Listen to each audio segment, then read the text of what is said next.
All right, so this upcoming Sunday's gospel, Jesus talks about wars and plagues and famines and earthquakes and persecutions.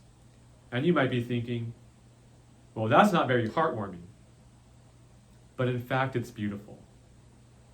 Jesus is describing the destruction of the temple, which has three very important aspects. For one, the temple was God's dwelling place on earth.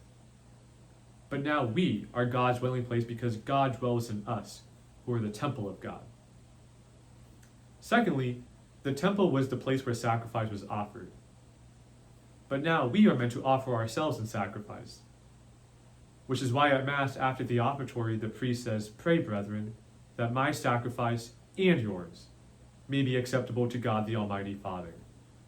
Because we're meant to offer ourselves back in sacrifice to God. But thirdly, and perhaps most importantly, the temple was this representation of heaven and earth. In fact, the architecture of the temple was meant to symbolize the whole universe. So you might recall that after Jesus dies, the veil of the temple was torn in two from the top to the bottom, which symbolizes how heaven was open to us. So in other words, the destruction of the temple and the end of the world is not meant to cause us trepidation or fear, but rather we should see it as an opportunity to run into the tender arms of our Father. So here this month of November, as we continue to pray for the dead and for those who are in purgatory, we're also meant to recall our own death, that we will die one day.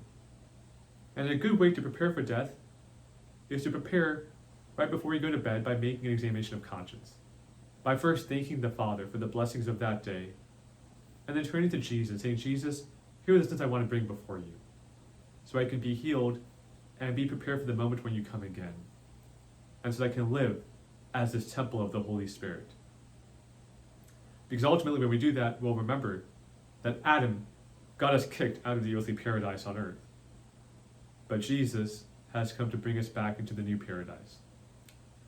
So that way when we get to the following Sunday's gospel, we'll hear Jesus' words to the good thief and to us, "Today you will be with me in paradise."